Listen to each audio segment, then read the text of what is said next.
ಎಲ್ಲಷ್ಟು ಮಂದಿ ಒಳ ಪಂಗಡ ಮರೆತು ನಾವು ಎಲ್ಲ ಒಂದೇ ಅಂದ್ರೆ ಈ ಕರ್ನಾಟಕ ರಾಜ್ಯ ಅಲ್ಲ, ನಮ್ಮ ಭಾರತ ದೇಶನೇ ಅಲ್ಲಾಡಿಸೋಂಥ ಶಕ್ತಿ ವೀರಶೈವ ಸಮಾಜಕ್ಕೆ ದೇವರು ಕೊಟ್ಟಿದ್ದಾನೆ. ನಾವು ಒಳ ಪಂಗಡ ನಮ್ಮ ಸ್ವಂತಕ್ಕೆ ಬಂದಾಗ ತೋರಿಸ್ರಿ ಬರೋಲ್ಲ, ಆದರೆ ವೀರಶೈವ ಸಮಾಜ ಬಂದು ನಾವು ಎಲ್ಲರೂ ಅಂತೇಳಿ ತೋರಿಸಿದಾಗ ವೀರಶೈವ ಸಮಾಜ ಮುಂದಿನ ದಿನದಲ್ಲಿ ಏಳಿಗೆನೂ ಆಗ್ತದೆ ಮತ್ತು ಎಲ್ಲ ಸರ್ಕಾರ ಎಲ್ಲ ಅಧಿಕಾರ ಎಲ್ಲ ನಮಗೆ ಸಿಗ್ತದೆ. ಈಗಾಗಲೇ ನಮ್ಮ ಲಕ್ಷ್ಮಣ ಸಹೋದರ ಬಗ್ಗೆ ಹೇಳಿದರು, ಅವ್ರು ಭಾಳ ಒಳ್ಳೆಯ ಮನುಷ್ಯರು. ಯಾಕಂದ್ರೆ ನಾವು ಅವ್ರು ಕಲ್ತೇ ಇರ್ತೀವಲ್ಲ, ಇಷ್ಟು ಸರಳ ಬೇಡ. ಆಮೇಲೆ ಒಂದು ವಿಶೇಷ ಅಂದ್ರೆ ನಮಗೆಲ್ಲರಿಗೂ ಹೇಳೋದು, 600 ಮಂದಿನೇ ಮತದಾರರಿದ್ದಲ್ಲಿ 75,000 ಲೀಡ್ ಬರ್ತದಂದ್ರೆ ಎಲ್ಲ ಉಳಿದ ಸಮಾಜದವ್ರು ಹೆಂಗೆ ಅವ್ರಿಗೆ ಸಪೋರ್ಟ್ ಮಾಡ್ತಿದ್ದಾರೆ, ಅವ್ರದ್ದು ಎಷ್ಟು ಪ್ರೇಮ ಇರಬೇಕು ಬೇರೆ ಸಮಾಜದವ್ರಿಗೆ ಇದು ವಿಚಾರ ಮಾಡಬೇಕು. ಅದೇ ಎಲ್ಲ ರೀತಿಯಿಂದ ಪ್ರೀತಿ ಪ್ರೇಮದಿಂದ ಹೋದ್ರೆ ಯಾದಗಿರಿ ಎಲ್ಲ ಯಾವ ಕರ್ನಾಟಕದಲ್ಲಿ ಆದ್ರೂ ನಿಮ್ಮ ಸಮಾಜ ಮುಂದೆ ಬರೇ ಬರ್ತದೆ. ಇಷ್ಟು ದಿನ ಬಿಟ್ಟು ಈಗ ನಮ್ಮ ಸುರೇಶನ್ ಸಜ್ಜನವರ ಆಳ್ಕೆಯಲ್ಲಿ ತಾವೆಲ್ಲ ಮುಂದೆ ಬಂದು ಒಕ್ಕಟ್ಟಾಗಿ ಕೇಳಿದ್ರೆ ಏನು ಹೂ ಸತ್ತಾಗ ಹಾಲು ಸುಮ್ಮನೆ ಕೊಡೋದು, ತಾಯಿ ಹೊತ್ತ ಕೊಡ್ತದಂತ. ಅವರಾಗಿ ನೀವೆಲ್ಲ ಮಂದಿ ಒಂದಾಗಿ ನಮ್ಮ ಸರ್ಕಾರದಲ್ಲಿ ಕೇಳ್ಕೊಂಡಾಗ ನಮ್ಮ ಸರ್ಕಾರ ಯಾವುದಕ್ಕೂ ಹಿಂದೆ ಮುಂದೆ ನೋಡೋದಿಲ್ಲ. ಸಂಗಟ್ಟು ಮಾತಾಡಿ ಲಕ್ಷ್ಮಣ ಸಹೋದರಿ ಆಗಲಿ ನಮ್ಮ ಯಾರೇ ಬಂಧುಗಳು ಇದ್ದವರು ನಾವೆಲ್ಲ ಮಾತಾಡಿ ಈ ಸಮಾಜಕ್ಕೆ ನಮ್ಮ ಸರ್ಕಾರದಿಂದ ಅನುದಾನ ಕೊಡ್ಲಿಕ್ಕೆ ನಾವು ಪ್ರಾಮಾಣಿಕ ಪ್ರಯತ್ನ ಮಾಡ್ತಾ ಅಂತ ಹೇಳಿ ಇವತ್ತು ಕರ್ಕೊಂಡ್ಬಂದ್ರು. ಅವತ್ತಿನ ದಿನಮಾನಗಳಲ್ಲಿ ಒಂದು ಎಲ್ಲ ಸಮಾಜದಲ್ಲಿ ಇರ್ತಕ್ಕಂಥವರಲ್ಲಿ ಅದರಲ್ಲಿ ವಿಶೇಷವಾಗಿ ಒಳ್ಳೆ ಗುಣವಂತರು, ಸಹಾಯ ಮಾಡ್ತಕ್ಕಂಥವ್ರು, ಇನ್ನೊಬ್ಬರ ಕಷ್ಟ ಸುಖದಲ್ಲಿ ಭಾಗಿಯಾಗುವಂಥವ್ರಿಗೆ ಸಜ್ಜನ್ ಅಂತೇಳಿ ಹೆಸರು ಕರಿತಕ್ಕಂಥವ್ರು ಇವೆಲ್ಲ ಇರೋದ್ರಿಂದ ಸಜ್ಜನ್ ಗಾಣಿಗ, ಕಲ್ಶೆಟ್ಟಿ ಗಾಣಿಗ, ಕರಿಕುಲ ಗಾಣಿಗ ಇವತ್ತು ಯಾರು ಬೇರೆ ಅಲ್ಲ, ಎಲ್ಲ ಗಾಣಿಗರು ಒಂದೇ ಅಂತ ಶಿಕ್ಷೆ ಇವತ್ತು ಈ ಸಂದರ್ಭದಲ್ಲಿ ನಾನು ಇಷ್ಟಪಡ್ತಾ ಇದ್ದೀನಿ. ಮುಂಬರ್ತಕ್ಕಂಥ ದಿನಗಳಲ್ಲಿ ಯಾವುದು ಭೇದ ಭಾವ ಮಾಡೋದಿಲ್ಲ. ಎಲ್ಲ ಗಾಣಿಗರು ಒಂದೇ. ಇವತ್ತೆಲ್ಲರೂ ಹೋರಾಟ ಮಾಡಿದ್ರೆ ನಮಗೆ ಸ್ಟ್ಯಾಟಿಸ್ಟಿಕ್ ಹೇಳಿಲ್ಲ, ಅವರು ಅಂಕಿ ಸಂಖ್ಯೆಗಳ ಬಗ್ಗೆ. ನಮ್ಮ ಆತ್ಮೀಯ ಮಡ್ಯಪ್ಪ ಹೇಳಿದ 40 ಲಕ್ಷದಿಂದ 50 ಲಕ್ಷ ಅಂತ. ನಮ್ಮ ಶಾಣಪ್ಪಣ್ಣವ್ರಿಗೆ ಚೆನ್ನಾಗಿ ಗೊತ್ತಿದೆ ಎಷ್ಟು ಸಂಖ್ಯೆ ಇದೆ ಅಂತ. ಆದರೂ ಕೂಡ ಹಿಂದುಳಿದ ಸಮಾಜದಲ್ಲಿರ್ತಕ್ಕಂಥ ನಾವೆಲ್ಲ ನಮ್ಮ ಹಕ್ಕಿಗಾಗಿ ಸರ್ಕಾರದಿಂದ ಸಿಗ್ತಕ್ಕಂಥ ಅನೇಕ ಹಕ್ಕಿಗಾಗಿ ಹೋರಾಟ ಮಾಡ್ತಕ್ಕಂಥ ಅನಿವಾರ್ಯತೆ ಇದೆ. ಇವತ್ತು ಯಾವ ಸಮಾಜದವರು ಪ್ರತ್ಯೇಕ ಸಮಾಜ ಮಾಡಿಕೊಂಡಿಲ್ಲ ಹೇಳ್ರಿ.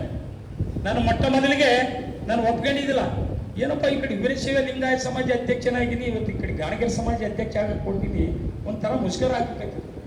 ನಾನು ವಿಚಾರ ಮಾಡಿದೆ, ನನ್ನ ಬುದ್ಧಿವಂತರ ನಾನು ಹೇಳ್ಯಾರ ಅವ್ರು ಕರೆದು ವಿಚಾರ ಮಾಡಿದೆ, ಹಿಂಗೆ ಒತ್ತಡ ಬರಕಾಗ್ತದೆ. ಏನೋ ಇದು ನಾನು ಬದಲಾ ಮಾಡ್ತೀನಿ ಏನು ನೋಡ್ರಿ ಅಂತ ಹೇಳಿದ್ರೆ, ನಾನು 25 ವರ್ಷ ಕೆಲಸ ಮಾಡ್ಕೊಂಡ್ ಬಂದೀನಿ, ಮತ್ತೆ ಇದನ್ನೇ ಒಳ್ಳೆ ಹುಡ್ಚೆಂಟ್ ಹೋದಂಗೆ ಆಗ್ಬಾರ್ದು, ಇದು ಏನಾದ್ರು ನೋಡ್ರಿ ಅಂತ ಹೇಳಿದೆ. ಅವ್ರು ಹೇಳಿದ್ರು, ನೋಡು ವೀರಶೈವ ಲಿಂಗಾಯತ ಸಮಾಜದಲ್ಲಿ ಒಳಪಂಗಡ ಗಾಣಿಗ ಸಮಾಜ, ಇವತ್ತೆಲ್ಲರೂ ಕೂಡ ಒಳಪಂಗಡದಲ್ಲಿರ್ತಕ್ಕಂಥ ಅನೇಕ ಸಮಾಜಗಳು ಅವರೆಲ್ಲ ಪ್ರತ್ಯೇಕ. ರೆಡ್ಡಿ ಸಮಾಜ, ಬಣಿಗ ಸಮಾಜ, ಸಿಂಪಿಗೆ ಸಮಾಜ, ಕುಂಬಾರ ಸಮಾಜ, ಮಡವಾಳ ಸಮಾಜ, ಇವೆಲ್ಲ ಸಮಾಜಗಳು ತಂದೆ ಆಗಿರ್ತಕ್ಕಂಥ ಪ್ರತ್ಯೇಕ ಸಂಸ್ಥೆಗಳನ್ನು ಕಟ್ಟಿಕೊಂಡು ಇವತ್ತು ರಾಜ್ಯದಂತ ಹೋರಾಟ ಮಾಡಿ ಆ ನಿಗಮದ ಮುಖಾಂತರ ಮತ್ತು ಸರ್ಕಾರದಿಂದ ಸಿಗ್ತಕ್ಕಂಥ ಸೌಲಭ್ಯಕ್ಕಾಗಿ ಹೋರಾಟ ಮಾಡ್ತಾ ಇದ್ದಾರೆ.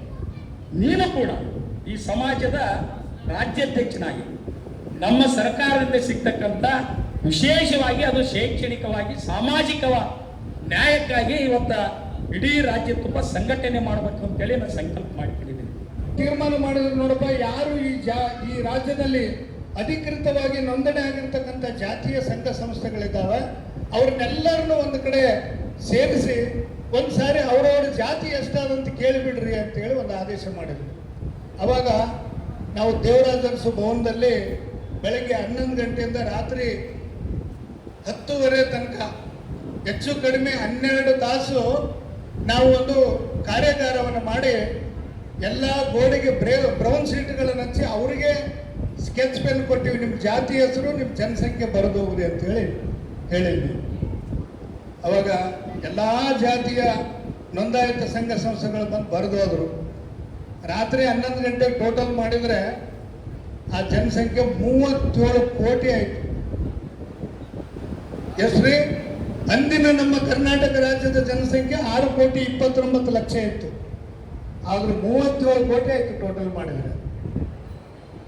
ನಾನು ಯಾಕೆ ಹೇಳ್ತೀನಿ ಇದನ್ನಂದ್ರೆ, ನಾವು ಅಭಿವೃದ್ಧಿಯಲ್ಲಿ ಹಿಂದೆ ಬಿಟ್ಟಿದ್ದೀವಿ, ಆರ್ಥಿಕವಾಗಿ ಹಿಂದೆ ಬಿದ್ದಿದ್ದೀವಿ, ಸಾಮಾಜಿಕವಾಗಿ ಹಿಂದುಳಿದಿದ್ದೀವಿ, ಶೈಕ್ಷಣಿಕವಾಗಿ ಹಿಂದುಳಿದಿದ್ದೀವಿ ಅಂದರೆ ಬರೀ ಜನಸಂಖ್ಯೆ ಮಾತ್ರ ಮಾನದಂಡ ಆಗೋದಿಲ್ಲ ಬಂಧುಗಳೇ, ನಮ್ಮ ಹಿಂದುಳುವಿಕೆ ಮಾನದಂಡ ಆಗ್ತದೆ.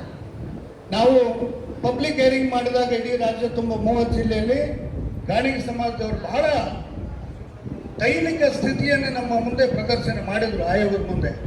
ಅವಾಗ ನಮ್ಮ ಶಿಫಾರಸಿನಲ್ಲಿ ಗಾಣಿಗ ಸಮಾಜಕ್ಕೆ ನಾವು 3 ಕೆಟಗರಿ ಮಾಡಿದ್ವಿ: ಹಿಂದುಳಿದ, ಅತಿ ಹಿಂದುಳಿದ, ಅತ್ಯಂತ ಹಿಂದುಳಿದ ಅಂತ ಮಾಡಿದ್ವಿ. ನಾವು ಅದಕ್ಕೆ ಮಾರ್ಕ್ಸ್ಗಳನ್ನು ಕೊಟ್ಟಿದ್ವಿ.